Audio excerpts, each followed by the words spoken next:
Someone said we don't explain who's on stage. Should we identify who you guys are? You're the boss. I'm the boss. She's my boss. Actually, she's the boss. Everything I do for her. Yamiche is a White House correspondent for PBS. Yes. You are the CEO. Correct. Yamiche, I started asking, I asked H.E. Sulzberger about his relationship with Donald Trump. I figured we should ask you about your relationship with Mr. Trump. Does he know who you are? I'm not sure. I think he probably knows who I am because I've directly questioned him several times, and every time that I ask a question, I say who I am. He's also once called me the famous lady on TV. So in an interaction, I imagine that he might know who I am. So he knows you're on TV. That's good. He likes TV. And she's famous. That's perfect. Do you think he knows what PBS is? Yes. He actually tweeted about PBS in December during that period when he was in the White House. He talked about watching PBS and watching a film that we had done on North Korea that he actually liked very much and said, maybe I should watch more PBS, which I think is a good idea. That's an endorsement from the President of the United States. That's great. And Vice President Mike Pence has been on PBS NewsHour before and been interviewed by our anchor. Yes. So.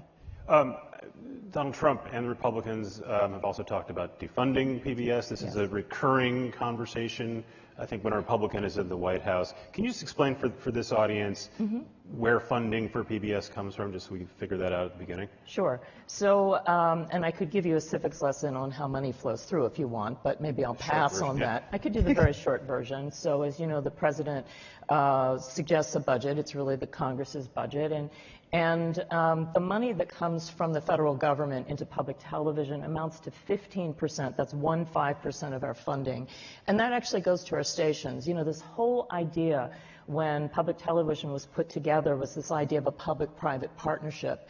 And the goal when Lyndon Johnson signed the Public Broadcasting Act was this idea that there should be media outlets across the country. And he was particularly concerned about rural communities and wanted to make sure that there would be a public media station there, even if there wasn't an economic base to support it. So the stations in the rural parts of our country actually get percentage-wise more federal funding, which is where the money actually goes. So 15% net from the federal government, 15%. And the rest it comes from? Viewers like you, thank you. So individual donors and then corporations. This apparently is one of the new models for newspapers, by the way. Yes, and and I think that for us, we've been an extraordinarily powerful democratic small d organization. We get a lot of small contributions from people across the country, and we get a lot of money from major contributors too. So if anyone is sitting in the audience wondering how to make a big impactful investment in news and journalism, please see me. I'm wearing the I Heart PBS button.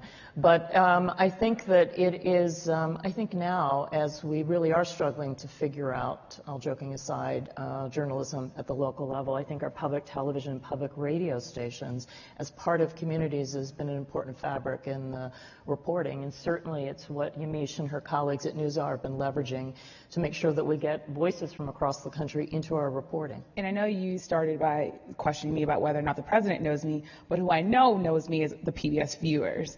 They know me, they know Judy Woodruff, they know Lisa Desjardins, they know Amna Nawaz, John Yang. I know because I meet our PBS viewers all the time in airports, and they walk up to me and say, oh my gosh, thank you so much for what you're doing, and by the way, I've contributed to PBS, or I'm a supporter of PBS. So that's something that's different than other jobs where people come up to me and say, I not only like watching you, but I'm supporting you. And previously you've been in the Gannett, you've been at the New York Times. Do you have a sense of who a PBS viewer is today?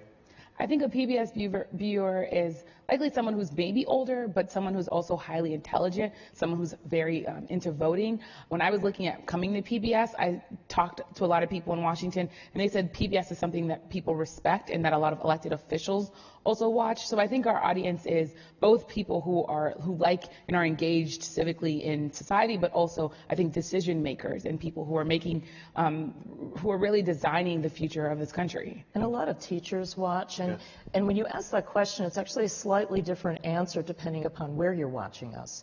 And so Yamiche just described very well our broadcast audience, which does tend to be older, which actually broadcast television itself tends to skew older.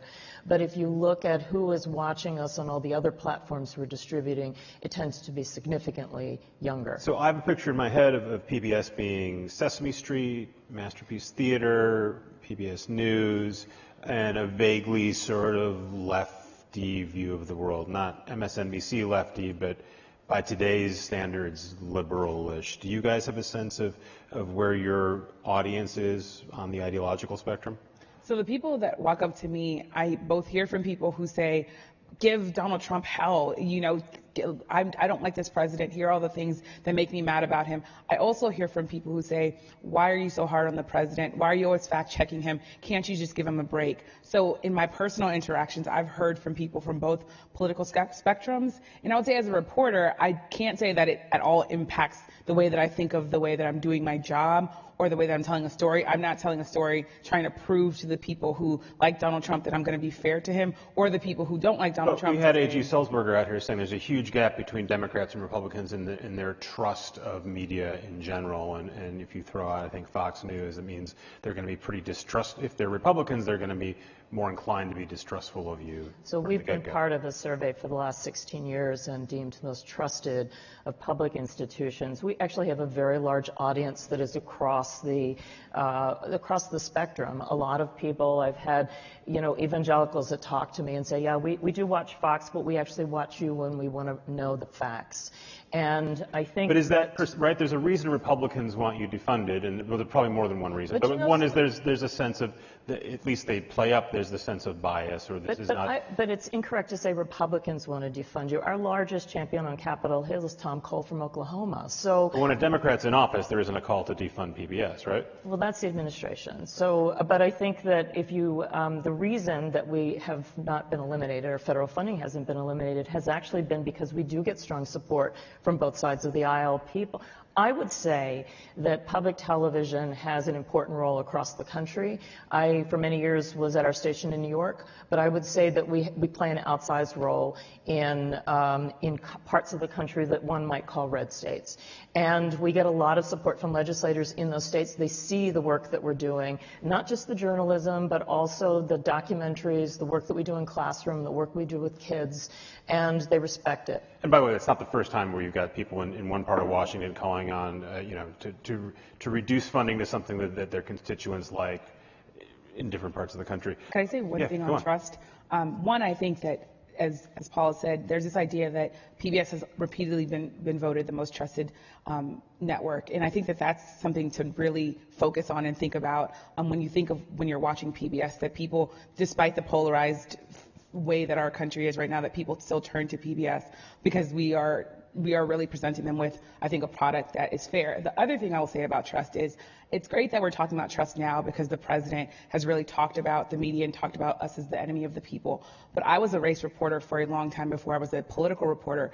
For a long time, communities of color have felt like when they watched the TV, they were not represented. So I think that for a long time, there were all sorts of communities who did not trust the media. And I think it's a great time now to talk about that and to think about that we should all as reporters be wondering, why are people not trusting us? Why are people, what can we do to make people understand that what we're doing is fact-based? And that's why I think you see a lot of organizations saying, we interviewed 30 people to do this story, or I talked to 15 people to write this 1,500-word story. I think it's good to bring people in behind the scenes to say, this is how you do journalism, and to allow people to watch you do the journalism that you do. How do you grapple with fact-based reporting when your job is to cover the White House, which lies every day, it's routine, it's reflexive, there's no debate about it, right? It's not a controversial thing to say at this point. If Donald Trump or someone in his administration says something, there's a very good chance that it's wholly untrue. Do you need to sort of provide the full context for that, or do you have to literally say that, look, the president said this, I need to repeat this? I think that you have to always put things that the president says in context. So I think that when the president says something, 9 times out of 10, I'm also saying, here's what the truth is if he's misleading the public. Here's the context within which he's saying this. He was talking about this thing. We know that the numbers are this. So I think as a reporter at the White House, yes, one of your number one jobs is to make sure that people understand this truth. Today, I was tweeting about the president going after Nancy Pelosi, House Speaker Nancy Pelosi, saying that she broke protocol by talking about him badly while he was meeting with Queen Elizabeth. I also reminded people that the president often breaks protocol. While Air Force One was landing in London, he was tweeting that the mayor of London was a stone cold loser. That's not traditionally how American presidents land in European cities. So I think that I think that you can't just tweet out quotes anymore. That's just not how you can do the job anymore. Good for you. And I think in terms of the trust, because I think that is a really important issue, particularly that all media organizations are wrestling with right now. I think part of it is the real commitment to reporting the facts, and as Yamiche said, putting it in context. The other is, again, comes back to our structure, is that we're media organizations that live in communities. Most people don't understand PBS. They think we're a network like everyone else, and we're actually not. We're 335 independent stations that all have their local boards, that all live within communities. And I think it is much easier to criticize media organizations when the reporters are from away and they don't understand my community. They're not the people that are standing next to me at my kid's soccer game, or that I run into at the dry cleaner or at the grocery store. And I think that part of the challenge, the larger challenge that I think we have in media, is that because of the challenges that local journalism has faced, that people feel disconnected from local journalists. And I think that as we look at ways to rebuild trust in journalism, I think really coming back to that connection to local journalism is really important. So as we're looking at coverage of the election coming up, and in addition to looking at, the issues as they roll forward, I think it's going to be really important to try to capture voices from communities. And I think local journalists are best positioned to do that. On the local journalism, my husband works in Loudoun County, Virginia. It's been deemed in a lot of different publications one of the richest or the richest county in the United States, or one of the richest. He just wrote a story about a community there that doesn't have running water. Once that story was published, he then, and in the Loudoun Times Mirror, other people then came and covered that story. It's so integral. It breaks my heart when I think about local journalism, because it's where I came from. It was a weekly paper in South Florida called the West Side Gazette, an African-American newspaper, then the Miami Herald and Newsday, and all these really, I think, amazing local places. And if my husband hadn't written that story, no one would know that in Howardsville, where everyone has all this big money and there's all this money pouring in, that there was a community, predominantly African-American community, that didn't have running water. And after that story went out, then it went viral and other people were coming in covering it. But it's what Paul is talking about, this idea that if we don't go into local communities and empower local journalists, then I think the story of the media landscape is going to be a lot harder. And it's going to be something that I think is a tragedy if we don't really promote and support local media. How does this idea of this decentralized structure you guys have and all these local communities you're in, how does that work in the future that we seem to be headed toward? I mentioned Apple and Amazon and AT&T and this new conventional wisdom that we're moving towards a streaming world where there's going to be somewhere between 4 and 5, 6, 7 really big services that are going to beam/stream just about everything you want to you. Mm-hmm. How does PBS get into those streams? How do you fight for that shelf space, what we used to call being somewhere on the dial, right? How are you going to get in front of audiences? I do. I'm very old. To get up from your seat. Yes, kick the TV. Yeah. How do you get in front of people when you're looking at a world where a handful of platforms are likely going to dominate video? So look, we're not going to outspend Netflix, and we're not going to outmarket an Amazon, but what we do have are a presence in the local community. And so I think part of it is, even with this, abundance of media opportunities, there are big genres of content that are not being well covered. Amazon last week announced that they were closing down their kids' original production business. But you're describing a need that you'd like to fill, but if they're not going to let you onto the platform, you can't fill it. So how do you get Amazon or Roku or Apple? We're actually on all those platforms. How do you make sure that you're going to be in front of people? Right. So one, we're broadcast, so that is something within our control. We are actually on all those platforms. They want us on our platforms. I think sometimes people don't understand when they think about PBS, it's like, oh, that nice service that my grandmother used to watch. We're the 6th most watched of all the cable and broadcast networks. We have a very large audience, and when we get bumped off of a service, people call. They want public television. They want a presence. Look, we are, I often say we're not exactly in the same business of all these other organizations. We just happen to use the same tools. And I think that there is a need for public service media now more than ever, and that has not shifted from a time when there were only a small number of right, channels. But again, I agree with you on the need, and Craig Newmark's here, and he's trying to support these people like you with that kind of mission. But again, if you go to an AT&T or whomever, that may not be their motivation. How do you convince them that your programming is worth getting in front of people? They have, that's how we've done the deals with all these organizations. We work with Amazon, we work with Netflix. We are in negotiations to be on the skinny bundles. I can't make that announcement today, but within a few weeks. We have been very early on all the technology platforms. I think at the end of the day, if you're producing extraordinary content that people want to watch, the platforms will want you. And that's what we try to stay focused on. We try not to get distracted by the fact that there's a lot of swirl. The companies continue to shift and turn. But I think if we stay focused on the guide star of quality content that we believe that the public is interested in having access to, I think we'll win it. I want to ask you about those shifts.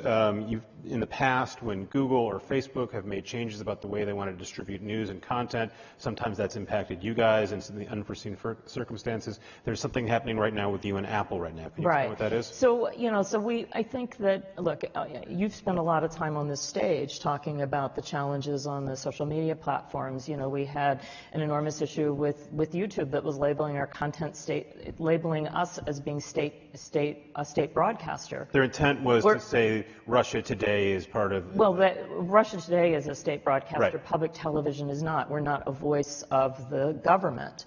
And it took a long time to get that fixed. If your reputation is built on trust, that's how our whole philanthropic base of public television works. That's a problem. So Google clumsily labels you state-run media. You have to fix that. We had an issue with Facebook, which labeled our content political ads.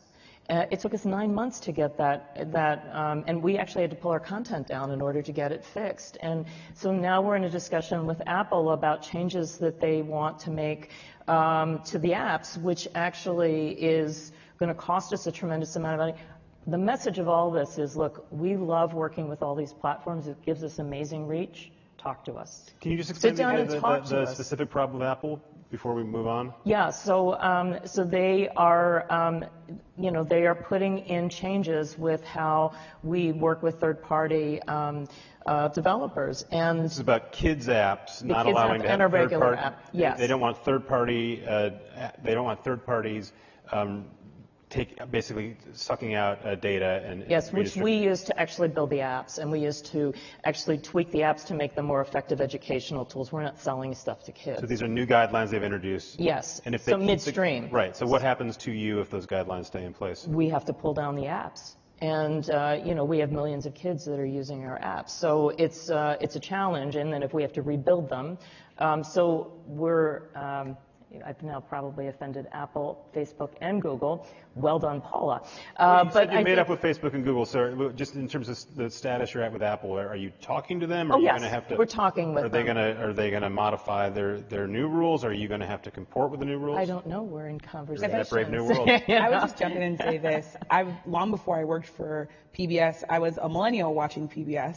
And the thing that brought me to PBS's app on the Apple TV was that I liked the content. So I was watching Frontline. I was watching Ken Burns documentaries. Those were the things that brought me to PBS. I was watching Gwen Ifill and Judy Woodruff anchor the news. I think we can have all these conversations about where the data lives and where the news lives, because we're going to have to bring it to where people are. But it's going to have to be that you're making yourself invaluable in a crowded news environment. You're going to have to be providing people with a product that they want, and that means, I think, taking care to really think thoughtfully about the stories that you cover. And I think when you watch PBS NewsHour, when I watch PBS NewsHour, I think that people are learning things about Antarctica and Trump and education and immigration. And then when you're going to Frontline, you have all these things that you can watch. The Central Park 5 right now, everyone's kind of talking about the Netflix series. A lot of people are going back to the Ken Burns documentary that you can watch on Amazon Prime to learn more about how this even came to, how this kind of grew out of that. That is a very cool thing that Ken Burns is still doing his work with you when he could be doing it at Netflix or Amazon. I do want to ask you about that crowded news environment and the platforms in terms of the way you do your reporting. I don't watch TV news, but I feel like I consume a ton of TV news because it comes to me mostly in clips on Twitter. How much do you think about the fact that your stuff may get sent to me in a 30-second clip on Twitter as opposed to me consuming it at a greater length on TV? I think about it a lot. I think about how I word every sentence of a talkback with our anchor, because I know that even if people pull 3 sentences from me, if it's the first 3 sentences that I say, then I want to make sure I'm wrapping the news day up. So you have to condense everything? I think but I mean, news already is a place, TV news is a place where you're already going to be condensing. What I might have written for 2,500 words for the New York Times, I might have 5 minutes with, and then I have 30 seconds to convey that to you in the tweet clip that gets sent out. I also was a reporter for a long time who didn't care about what the headlines and blurbs were. Then I realized that headlines and blurbs might be all that people read from your story. So you spend a month reporting a great story, and the headline, someone writes a headline that's either great or not, or not good, and that is how your story gets read. So I think as reporters, we're having to be very, very proactive about how we word things, about how we put into context things. So I think all of that is definitely things that I'm... Do you ever think about creating stuff that's specifically for those platforms? Saying, look, we know there's a big audience out there. In addition to, or maybe instead of, let's make something that lives only on Twitter, lives only on Facebook? Yes, so we do that already. So we have Instagram stories. If someone's at the border, or if I'm at a press conference, here are the 5 things that came out of this press conference. Or when the Mueller report came out, we would write something that's maybe here's 10 things. We do Twitter stories. So I did a story about a little girl that was deported, or a man that was deported without his daughter, and I ended up doing a Twitter story where I basically tweeted out the story in about 10 to 15 tweets and told you all about how this family was separated. Do you have a sense of how that audience consumes that differently than a standard PBS audience was? I mean, I think they probably get a more abbreviated version of it, and I obviously hear from them probably more because it's Twitter. So I know I had hundreds of retweets. I would say dozens, if not hundreds, of comments. So I think I get more comments on social media platforms than I do on our website. Is that good? I think it's good for me. I think it's good for reporters to have to face the people that we're writing about. I think about Twitter, but I also think about Black Twitter. There are a lot of places that don't have ombudsmen anymore, or public editors. No one has an ombudsman. We do. You're the last one. But I think we have to be held accountable as journalists. I think you can't say, because I have a great job at the PBS or the New York Times, that I can no longer make a mistake, that I'm not flawed. I think when you hear back from people covering Ferguson, and there were activists that would say, you got that wrong, that was the wrong street, or that wasn't how many people were in that protest. Those are all things that are good for journalists, because I think that you have to be constantly thinking, am I doing this well, and am I doing this so that in a way that people see the humanity of other people? I think this is the first time we've mentioned Black Twitter on this stage, and it's probably overdue, so thank you for that. We got time for maybe a question? So if the lights go up, brave souls? No? Do you want to explain what Black Twitter is? So Black Twitter is, I would say, a group of African American people who are engaging on Twitter, and are either usually doing a trending topic, or are talking about a specific thing, or are holding someone accountable. So you think about Game of Thrones, there was the hashtag Game of Thrones, then there was the hashtag Them Thrones, which is DEM Thrones, and that was where a lot of African American people were tweeting. I remember I as a reporter got a story from the New York Times when I was at the New York Times when First Lady Melania Trump took a couple lines from former First Lady Michelle Obama. A lot of the people that I got commenting about that were from Black Twitter, and that was, again, just using a hashtag. And there are a community of people on Twitter that are very, very powerful, and also are, I think, a good reflection of what a lot of African Americans think. We're at a tech conference. You've got a bunch of folks who work in technology, invest in technology. What do you want from that community, Paula? We really want your partnership.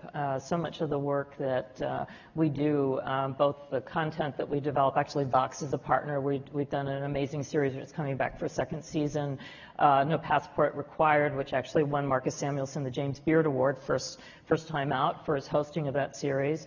And obviously, we're also looking for financial support. I mean, this is an extraordinary time for journalism. This is an extraordinary time for media. And those kind of partnerships are fundamentally important if we're going to continue to grow and thrive as an organization, as we feel to meet the needs of an America that deserves a media organization that is focused solely on them as citizens and not as consumers. And I would say I want to be your test bunny. I want to see what technology you're coming up with. I live and die by my Apple Watch. I was sleeping through news cycles because I wouldn't get up at 5:30 in the morning when the president was tweeting. Now I get buzzed awake. So if there are hologram things going on, or if there are ways for me to transport myself, please let me know. The idea of Donald Trump buzzing you awake awake on your Apple Watch seems dystopian to me, but Completely healthy, but it's fine. Okay, cool. Test Bunny, money. Thank you, Paula. Thank you. Yamiche. Thank you. It's great.